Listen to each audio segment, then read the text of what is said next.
Durante siglos, dos imperios se enfrentaron por la supremacía en Europa, los Habsburgo y el Imperio Otomano. El bando occidental está representado por el príncipe Eugenio de Saboya, el ambicioso vástago de una familia noble dispuesto a rebelarse contra su propio rey, Luis XIV. No me serviréis a mí, sino a Dios. No, nunca. Al servicio de los Habsburgo, el apodado príncipe harapiento comenzó una carrera sin parangón.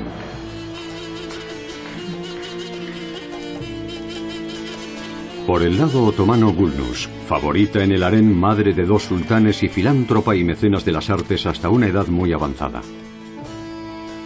Dos imperios con muchas cosas en común, pero muy alejados por religión y cultura. Y siempre listos para enfrentarse. Mustafa, debemos regresar.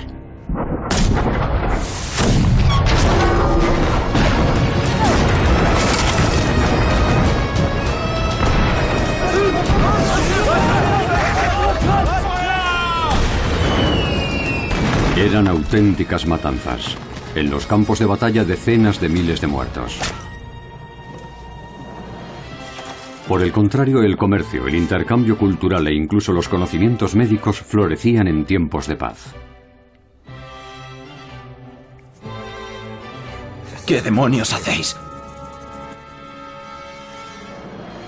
El imperio meridional y el occidental eran mucho más que enemigos. El príncipe Eugenio y el imperio otomano, más que enemigos.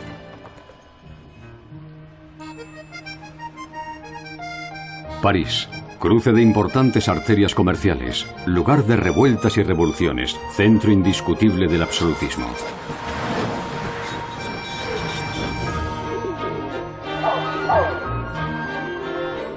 Cerca de Le Halles, el distrito comercial más antiguo, existía desde hacía unos 350 años un elegante palacio urbano, el Hôtel de Soissons.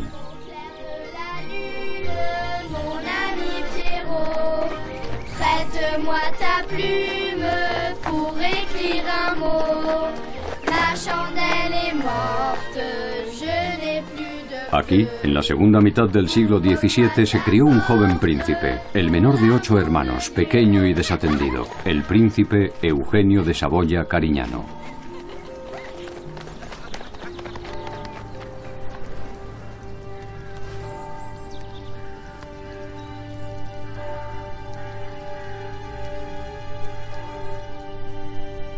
Ya en los primeros años, el joven que la historia recordaría como príncipe Eugenio de Saboya mostraba inclinaciones excepcionales.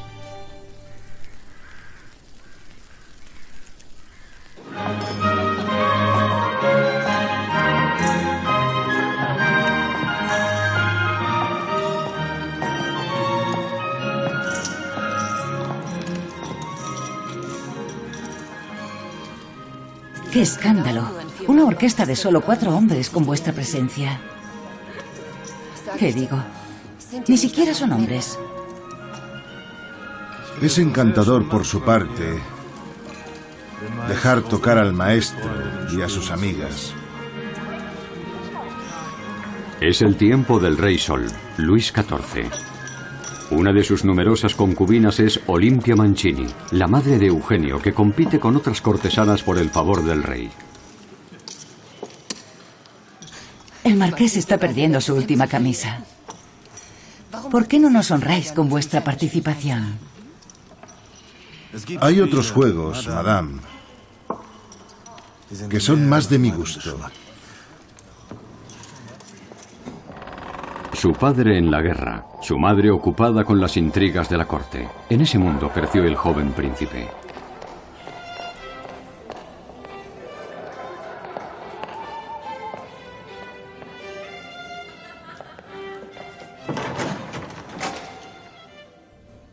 Calma, calma. ¡Qué impetuoso!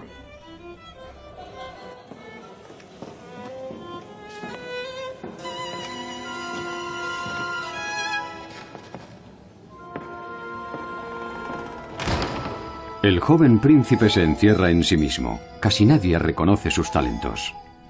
Desarrolló una verdadera inquietud por el conocimiento. Sin embargo, los años posteriores no tuvieron nada que ver con los primeros. Ya no manifestaría esa ansia por saber. Aunque sí es verdad que en su infancia se consolidó algo que lo acompañaría toda su vida: un gran interés por las ciencias naturales y por las matemáticas.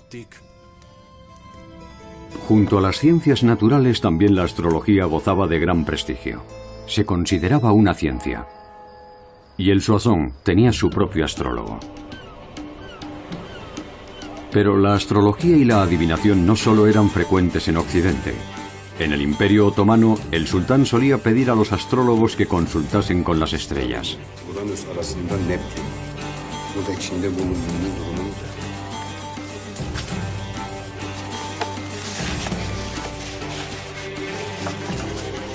Lo que el adivino leía en sus cartas influía en todos los aspectos de la vida en el palacio del sultán. Incluso se leía en el cielo el momento de emprender una campaña militar. Era una profesión influyente, pero peligrosa. Una predicción incorrecta podía costarle la cabeza al adivino. El mismo precio que echar un vistazo sin permiso en el lugar más secreto de Constantinopla, el harén.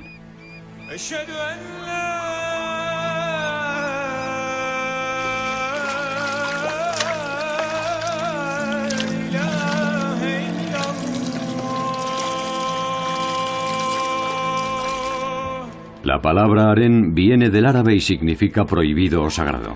Para las mujeres que viven en él, el eje de su vida es la religión.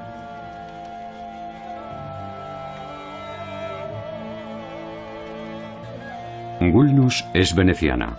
Fue raptada a los 5 años tras la conquista de la isla de Creta. La antigua esclava cristiana es ahora musulmana y concubina del sultán Mehmed IV.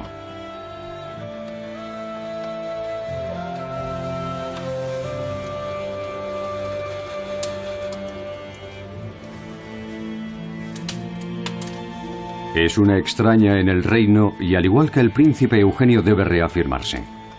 Con el tiempo obtiene el título de Haseki, favorita del sultán. La principal misión del harén es garantizar la sucesión de la dinastía otomana. El noble Pachá desea veros en una hora. Aquí vivían las favoritas del sultán. Para ascender en la jerarquía del harén era importante tener un hijo del sultán. Las mujeres que daban un vástago al emperador recibían el título de Haseki sultán. Cuando era un sesade sultán, es decir, un niño, la madre pasaba a ser valide sultán. Era el rango más alto del harén.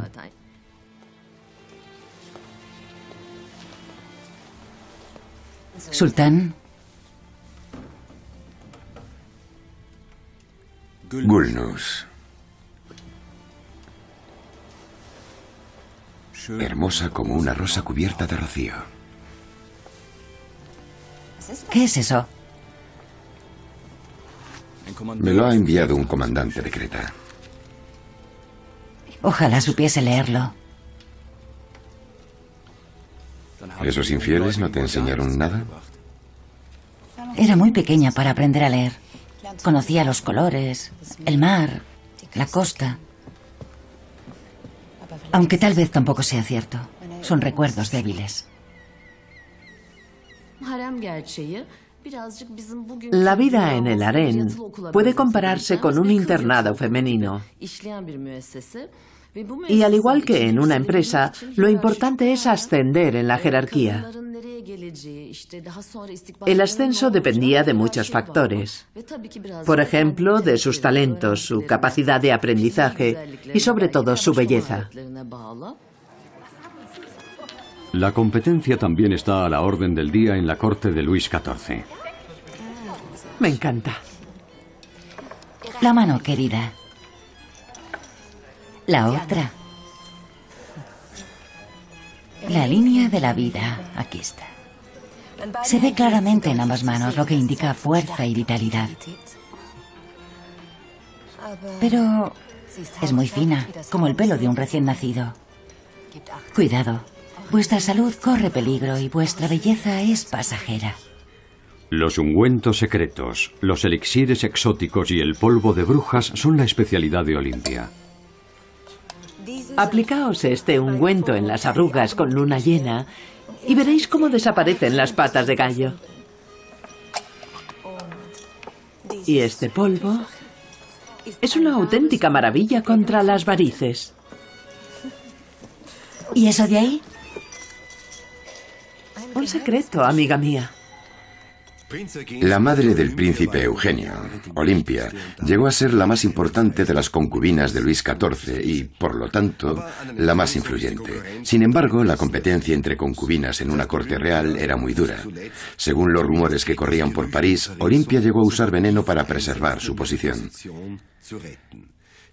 Su influencia política estaba en peligro, pero era una saboya, miembro de una de las principales familias nobles de Europa, aunque de una rama empobrecida.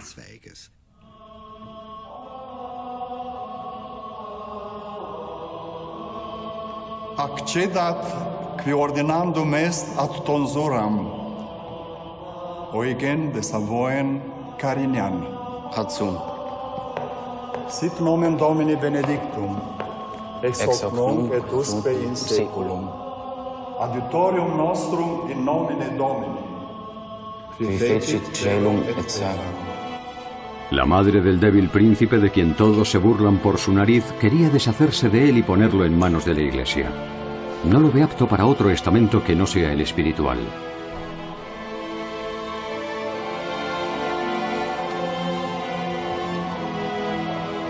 Dominus pars hereditatis mei et calicis mei. Naturalmente, la familia vive de acuerdo a su categoría, en un palacio en París. Pero a causa de las dificultades económicas en las que se encuentra, el palacio está cada vez más descuidado, ruinoso y miserable. Olimpia dedica más tiempo a las intrigas de la corte que a ocuparse de su familia. Así que los jóvenes príncipes se pasan casi todo el tiempo sin vigilancia y bastante desatendidos. 1680. Una intriga en la corte. ¡Rápido! El coche ya está en la entrada. Olimpia es sospechosa de estar implicada en asesinatos con veneno e incluso de atentar contra el rey. Llegan los esbirros del rey. ¿Pero qué estáis buscando, señora? Lo sabéis, mis polvos. Eso busco. Ah, los polvos. ¿Dónde los habéis metido? Os juro, señora, que no los he tocado. Mejor, no os recomiendo hacerlo. Da igual. Nos vamos.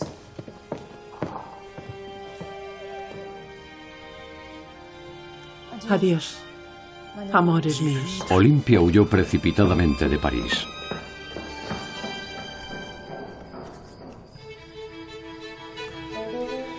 De los siguientes años de la vida del príncipe Eugenio no se sabe mucho. El marqués, que se hizo responsable de los niños, solo dijo que siempre estaba disponible para los juegos con todos los que venían a verlo.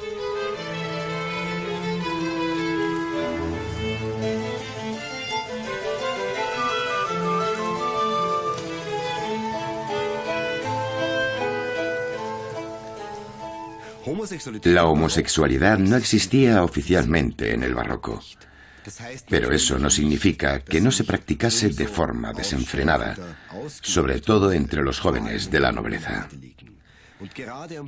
La situación en la corte parisina era tan explosiva que el rey tuvo que intervenir personalmente para controlar un asunto que le resultaba muy desagradable.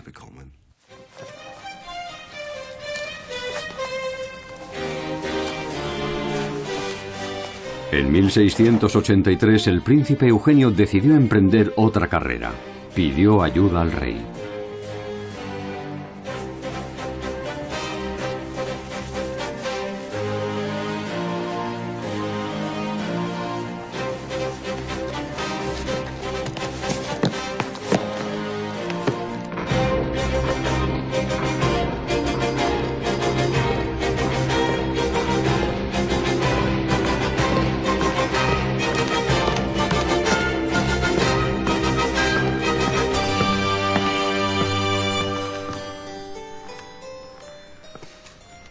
Mi querido Eugenio, os habéis vestido de gala para hablar con el rey. ¿Qué puedo hacer por vos? Majestad, estoy preparado para ir a la guerra por mi patria y por vos, mi rey. Pero ya sabéis que los abades no van a la guerra. Como mucho, bendicen las armas. La iglesia no es para mí. Yo tengo valor, voy a luchar. No os pido un regimiento. Dadme una compañía de 40 hombres y os demostraré de lo que soy capaz.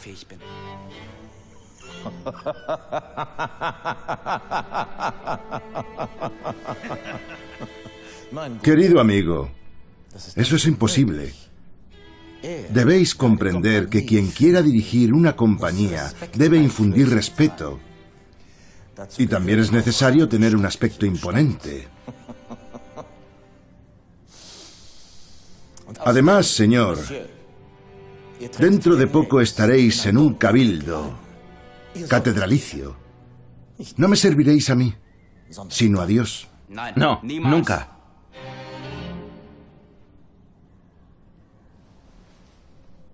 Señor.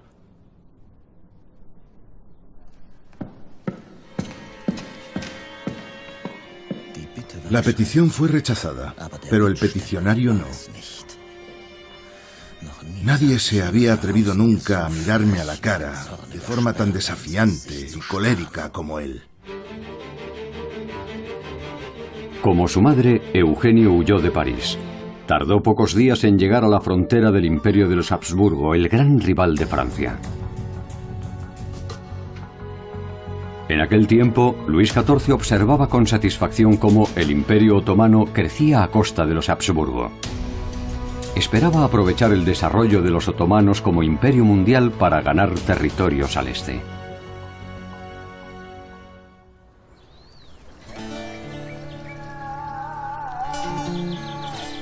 En el palacio del sultán, el Topkapi, gobernaba el padre de los hijos de Gulnus, Mehmed IV. Junto a Gulnus y sus hijos, docenas de mujeres habitaban dentro de los gruesos muros del harén. Cuanto más nos acercamos a los aposentos del sultán, mayor es el lujo.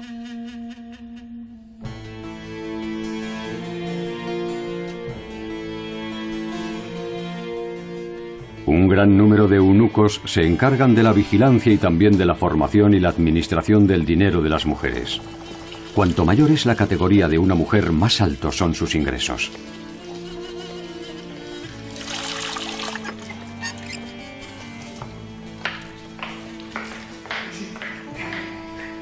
Debido a la poligamia, ninguna de las mujeres del sultán puede acumular demasiada influencia. Siempre acaba por haber tensiones entre la madre del sultán, que elige las esposas para su marido, y la favorita.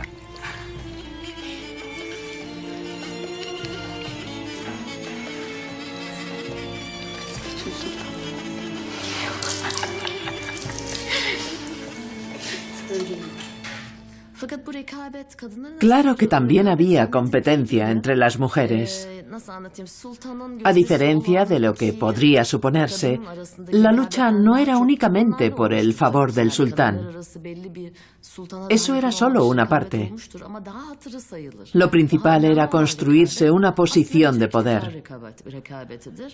Frecuentemente las mujeres que tenían un hijo del sultán, las hasekis, competían entre sí. Esa lucha es comprensible porque tenía la finalidad de colocar a su propio hijo en el trono y evitar que lo asesinasen, algo muy frecuente en aquel tiempo. Era mucho más que la lucha de varias mujeres por un único hombre. Al igual que en las cortes europeas, había intrigas y juegos de poder, chismorreos e historias también de países lejanos. Así es. Os digo que la torre de San Esteban en Viena es tan alta que desde arriba se ve Bohemia, se ve Hungría e incluso los Alpes. La campana es tan pesada que la mueven entre 40 infieles. ¿Y cómo hablan los infieles? Oh, es un auténtico galimatías. Esto de aquí, por ejemplo, se llama allí, en Viena, Leichter. Y los números. Bir, Ans, Iki, Zwa, Uch, Trai. 1, 2, 3. Saben contar, pero en religión están atrasadísimos. No es como aquí, solo permiten una religión e incluso persiguen sin compasión a otros cristianos cuando son de otra fe que no es la católica. ¿Qué aspecto tiene el llamado Kaiser?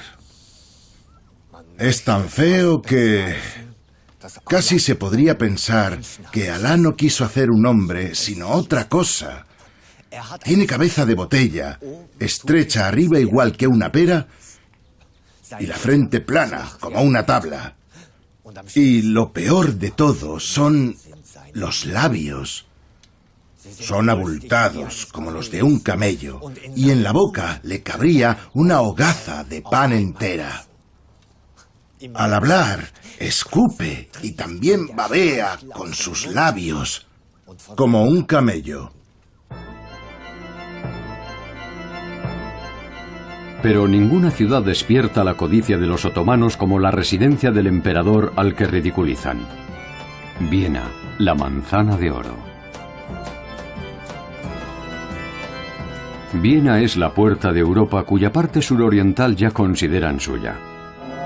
La torre de la Catedral de San Esteban sería un buen minarete.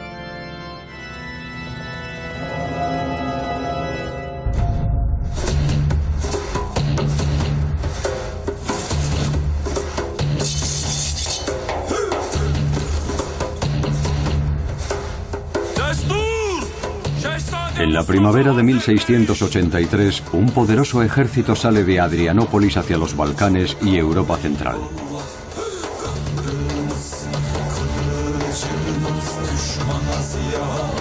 En series de televisión turcas como El Siglo Magnífico, retransmitida en 45 países, se presenta el aspecto imperial del reino de los otomanos.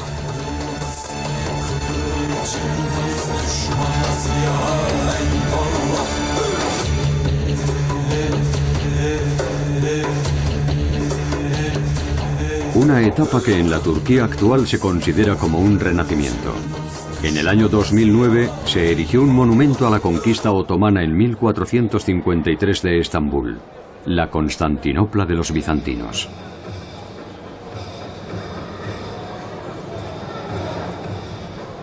Turquía es de nuevo una importante bisagra política en el Oriente Próximo. La costosa escenificación de sus conquistas resalta la confianza de Turquía en sí misma.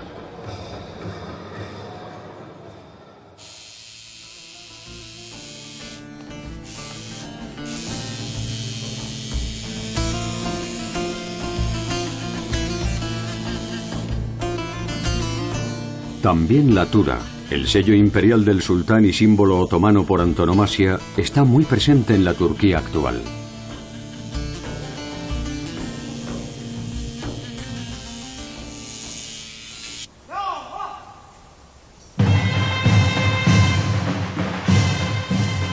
Desde mediados del siglo XVII, la música militar tradicional otomana se conoce como mehter.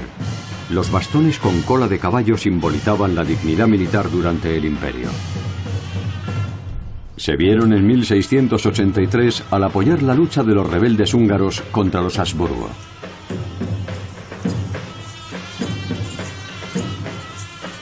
Poco a poco, las primeras unidades del ejército se ponen en marcha.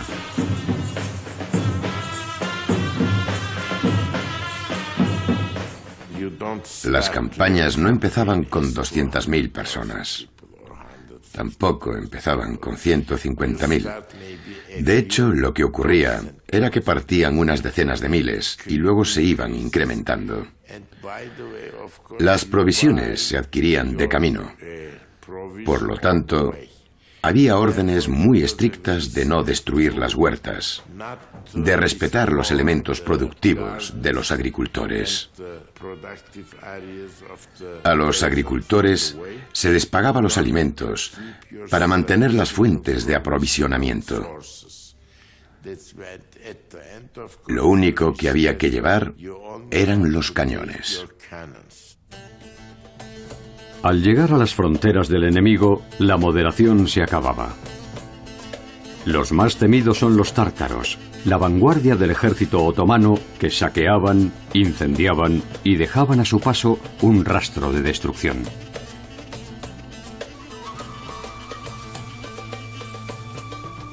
Y también los deliler, que se traduce como los locos. Se dice que entraban en combate bajo los efectos del opio.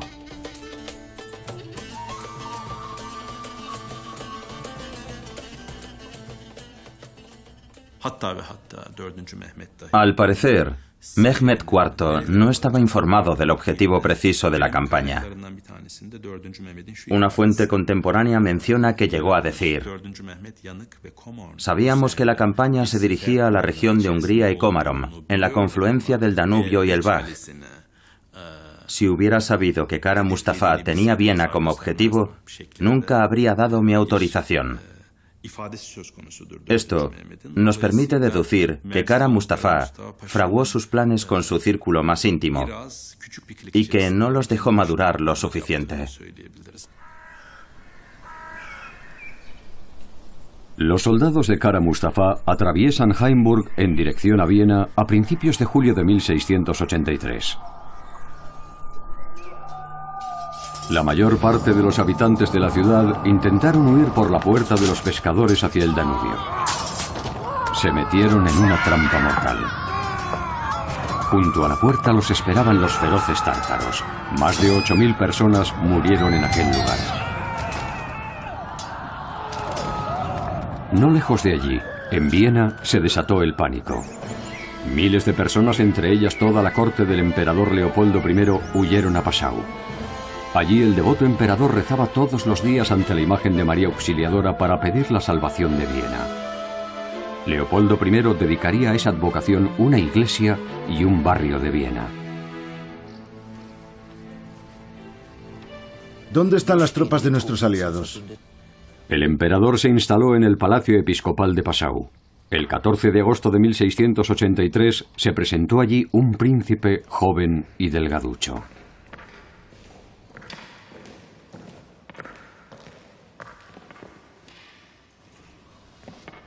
Majestad, el príncipe Eugenio de Saboya. Se oyen auténticas locuras de él. Es verdad. Hace un mes estuve con el rey de Francia. Pero podéis creerme, seré vuestro mejor soldado. Los Saboya tenéis valor, eso lo sé. Pero me parece que aún sois muy joven. ¿Vais a crecer más? Soy de confianza. Concededme la gracia de dirigir un regimiento y no lo lamentaréis.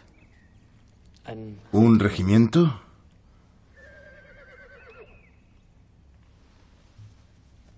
Los regimientos los dirigen fieles soldados, pero sed bienvenido como voluntario. Presentaos ante el generalísimo. El conde de Lorena está formando el ejército que, con la ayuda de Dios, liberará Viena. Desde el 14 de julio de 1683, un ejército de 200.000 hombres sitia Viena. En un imponente campamento de unas 25.000 tiendas, Kara Mustafa tenía unos 100.000 soldados curtidos en combate. Entonces dio la orden de disparar. La catedral de San Esteban sufrió daños por los cañonazos de los otomanos. Las catacumbas de San Esteban. Entre las miles de osamentas que se encuentran aquí podemos hallar numerosas víctimas del ataque turco. Los cementerios no se podían utilizar pues estaban más allá de las puertas de la ciudad.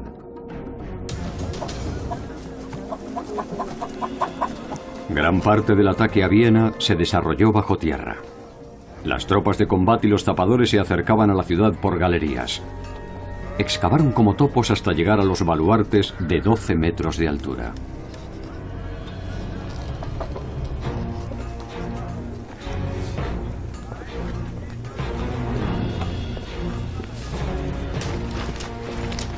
Los genízaros eran la fuerza de élite más temida de los otomanos.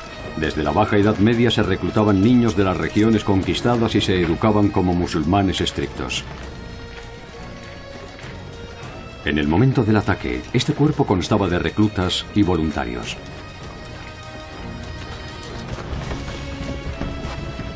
En cuanto los zapadores lograban abrir una brecha en las murallas, los genízaros eran los primeros en entrar en la ciudad imperial por orden de Kara Mustafa.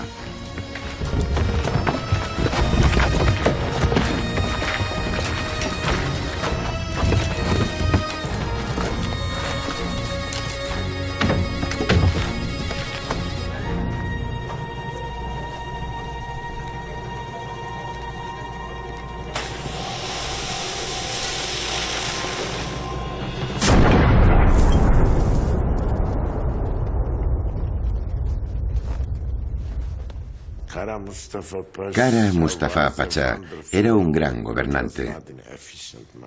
Sin embargo, no era muy bueno como general. Y eso se puede deducir de sus errores estratégicos. Por ejemplo, durante el sitio de Viena, dejó el monte Kahlenberg fuera de su influencia. Además, tenía poca información sobre Juan Sobieski y las divisiones polacas. Bajo el mando del rey polaco, las tropas de la Alianza Cristiana se reunieron en los montes Kahlenberg, Hermannskogel y Sophienalpe la mañana del 12 de septiembre. El contingente del flanco derecho casi llega demasiado tarde a la batalla.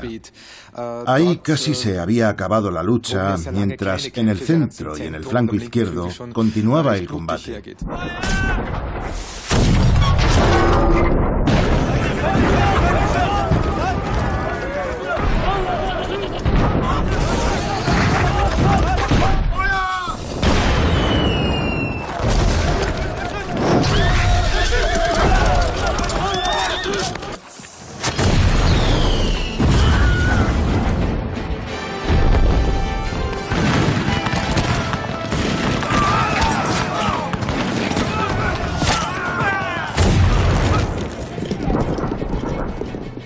Sabemos que el príncipe Eugenio participó en la batalla para rescatar Viena en 1693. Muchos nobles estuvieron presentes en la batalla, pero normalmente no participaban en el combate, sino que se encontraban en los puestos de mando. Ya en su primera batalla, en su bautismo de fuego, el príncipe Eugenio se diferenció de los demás.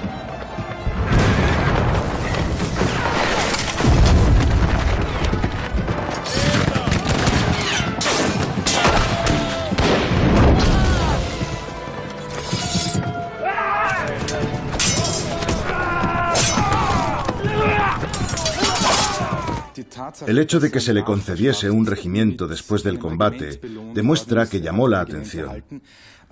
Debió de impresionar al alto mando y a las principales personalidades militares. De lo contrario, no le habrían dado un regimiento. Hacia el final de la tarde, la Alianza Cristiana se alzó con la victoria y liberó Viena. Más de 10.000 muertos quedaron sobre el campo de batalla.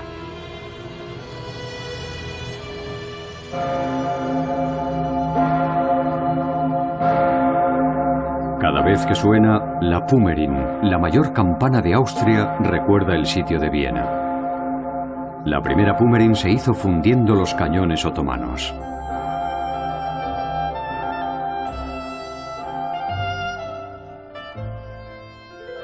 Según la leyenda, al limpiar el campo de batalla, los vieneses quemaron los sacos de café que los turcos daban a los camellos. El agradable aroma les hizo descubrir su gran pasión por el café.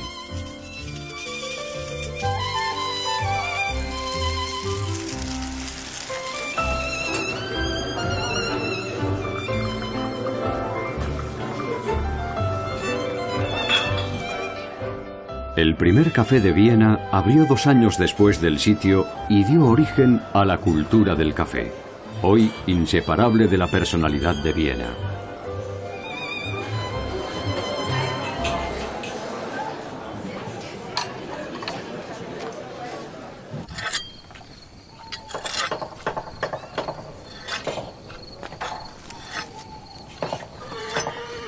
Por los servicios prestados durante la batalla por Viena, el príncipe Eugenio recibió su regimiento. Se encargó de los dragones de Saboya que se encontraban en un estado miserable.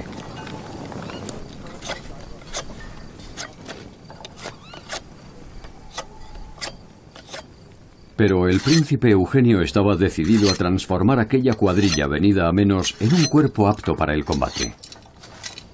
Hombres, sois dragones.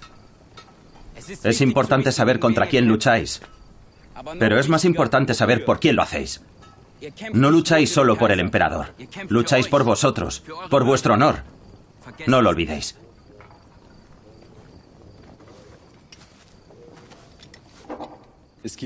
Había los clásicos regimientos privados. Era posible vender determinadas funciones y puestos. Por otra parte, se recibía dinero del emperador o de señores feudales. Todo eso daba origen a empresarios de la guerra. Además, tenían la responsabilidad de mantener a los soldados correctamente armados y uniformados. También era importante saber economizar. Al final, tenían que salir las cuentas. El peto de la armadura del príncipe Eugenio, que se puede ver en el Museo de Historia Militar de Viena, es de una época en la que su posición era buena. Nos indica que su propietario era de talla mediana grande para la época. Eugenio no era tan bajo como algunos informes nos hacen creer. ¿A qué se deben las abolladuras de la armadura? En Moln, en la Alta Austria, se siguen fabricando petos de armadura en el fuego. 80 de estas obras maestras de la artesanía están destinadas a la Guardia Suiza del Vaticano.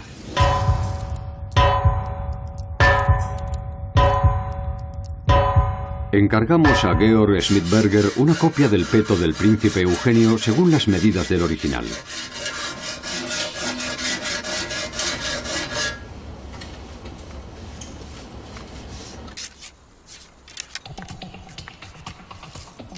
¿Soportaría la armadura el impacto de una bala de mosquete?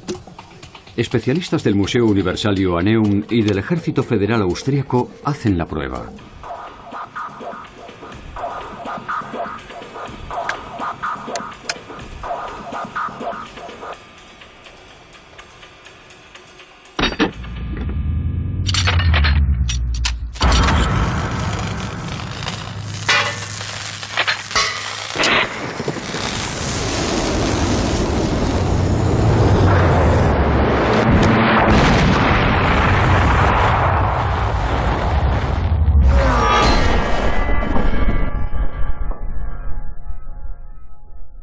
Una profunda abolladura es todo el rastro que deja la bala. Quien la llevase sufriría contusiones y costillas rotas. Pero, ¿3 disparos? Alguna de las abolladuras podría deberse a algún golpe en combate. El príncipe Eugenio tiene 25 años y ya ha entrado en combate varias veces cuando sufre la peor de sus 9 heridas frente a Belgrado.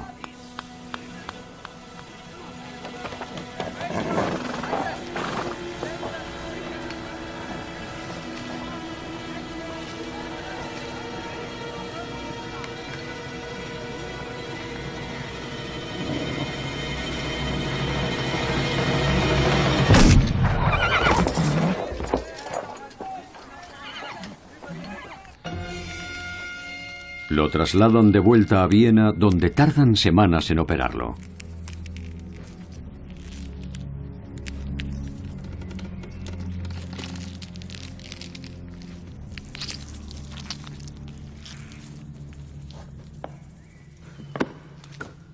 ¿La tenéis? Sí, están incluso las tiras de papel.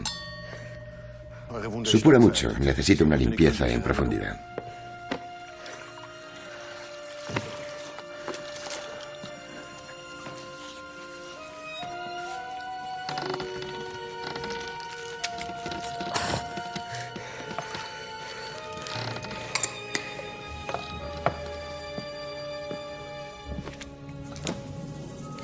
¿Qué demonios hacéis?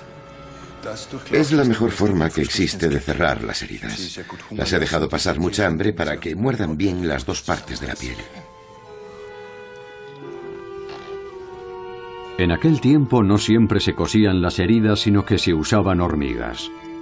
Este método, comparable con las grapas utilizadas en la actualidad, es la prueba de un intercambio cultural. Fue descubierto por los médicos otomanos.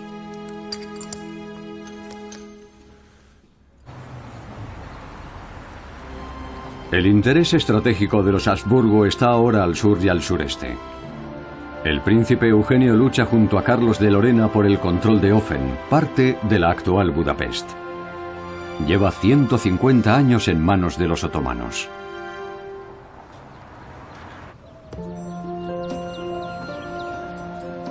Otro elemento de la cultura otomana que los Habsburgo no conocían es la cultura de los baños, los hamán. El balneario Király de Budapest es uno de los 2 baños construidos por los otomanos hace casi 500 años y que siguen en pie.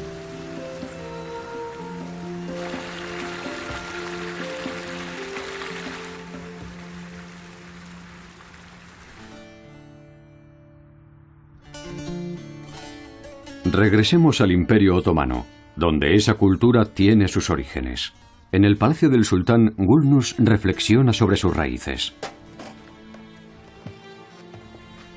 Horvat.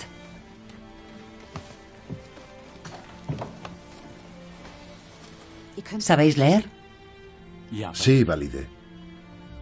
¿Cuánto tiempo lleváis aquí? 30 años ya.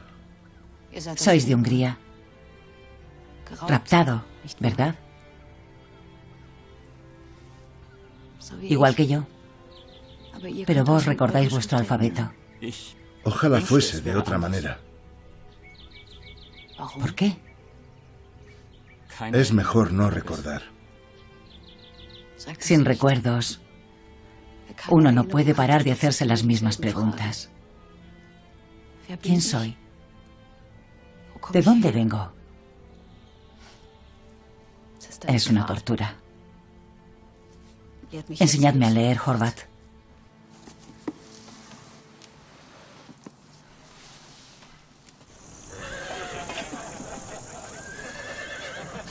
El príncipe Eugenio ha infligido graves derrotas al Imperio Otomano en diferentes campañas, y eso tiene consecuencias políticas. Alteza, una carta de Víctor Manuel, conde de Saboya. Léedmela.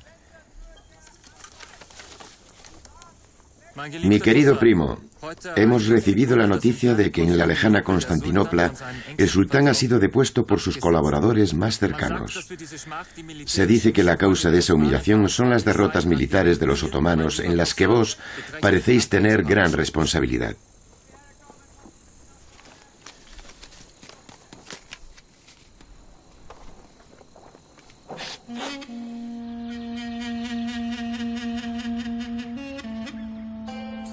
El sultán Mehmed IV fue depuesto y encarcelado en una jaula de oro, la llamada Kafes. En esa parte cerrada del palacio Topkapi, el hermano de Mehmed había pasado 46 años. Ahora subía al trono.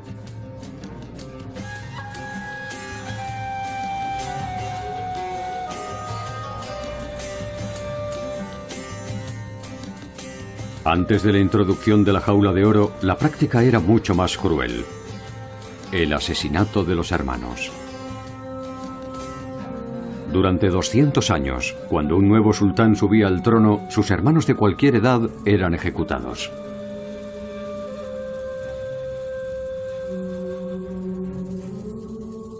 Los turbantes que hay en Santa Sofía, en Estambul, nos recuerdan ese tiempo.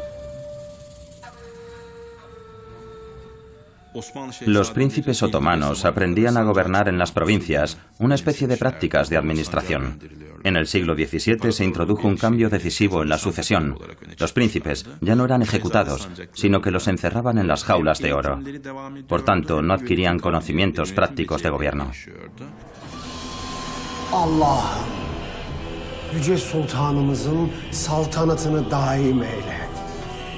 Küffara karşı muzaffer eyle. Mülkü Osman'ı her türlü şerden emin eyle. Amin.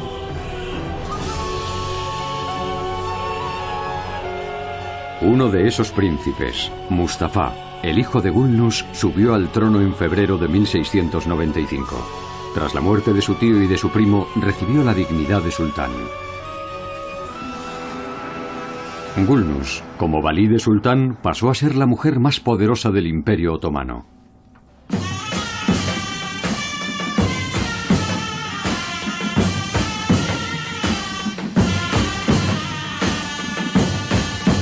Mustafa II siguió los pasos de su padre. No solo disfrutaba de la música militar, sino que se embarcó en una guerra para apuntalar el poder de su imperio en Europa. Los otomanos ya habían recuperado Belgrado. Entonces lanzaron una gran ofensiva para recuperar Buda. El propio sultán y su madre Gulnus acompañaron a las tropas.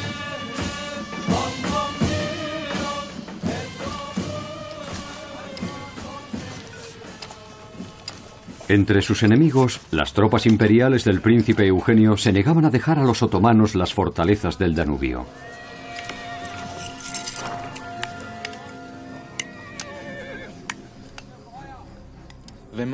Si observamos atentamente la estrategia militar de la época, descubriremos una táctica muy lineal.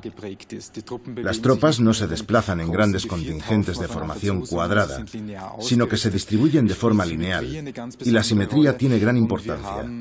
Podemos observar los principales elementos del arte de la guerra, la fortificación y el sitio.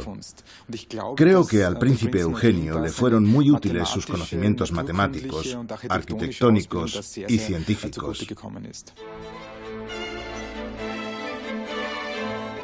Con el grado de mariscal de campo, el príncipe Eugenio adquiere un inmueble en Himmelpforgasse, su futuro palacio de invierno.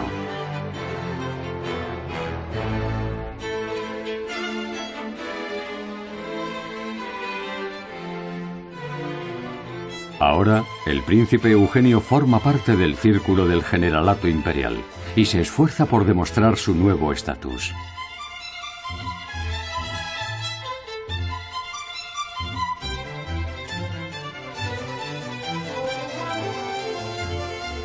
Pero pronto debe abandonar su lujoso palacio.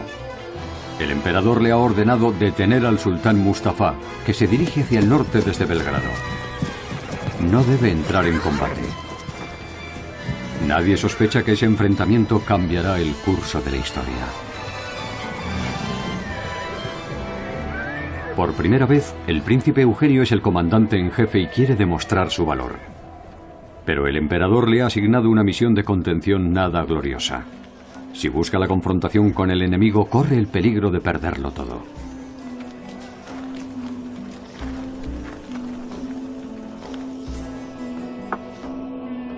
Por el lado otomano, el sultán Mustafa consulta con sus consejeros.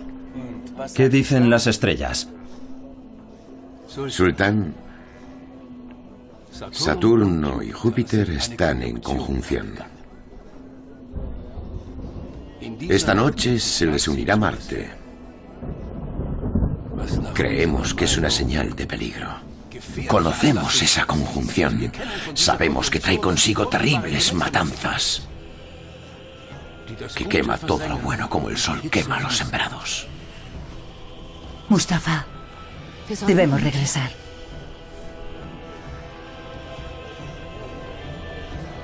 ¿Cuál es la voluntad de Alá, Efendi? Sultán, su voluntad es que vos os enfrentéis a las pruebas que os pone. Según vuestro destino, obtendréis un gran honor. O seréis aniquilado.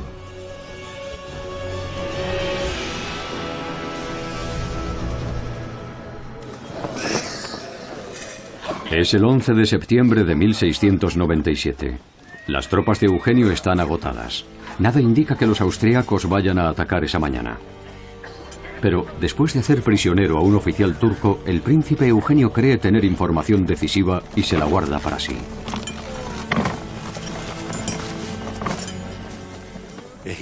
No convoca al Estado Mayor. Tiene una razón para ello. Cree que es mejor no revelar sus planes al enemigo. Y lo haría si celebrase una reunión. Es consciente de que todo lo que se discute en una reunión con el mayor de los secretos llega a oídos del enemigo en pocos días.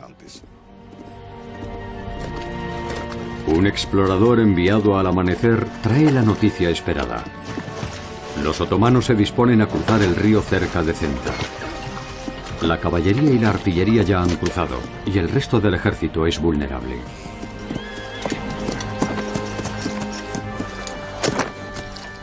mi mariscal de campo. Lo que ha dicho el prisionero turco es verdad.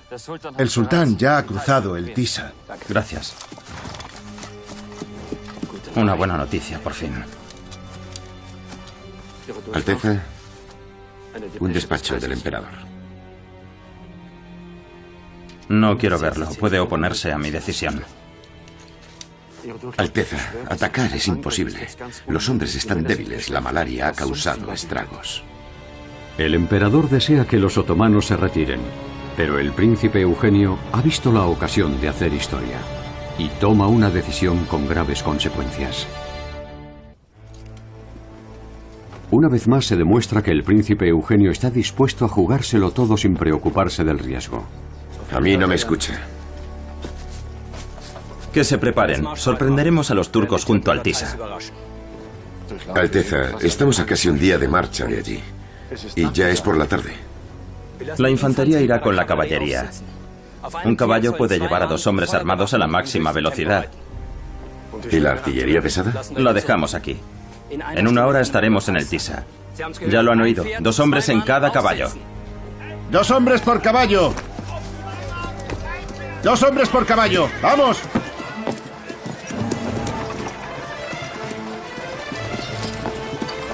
El 11 de septiembre de 1697, un ejército de más de 50.000 hombres se pone en marcha en muy poco tiempo.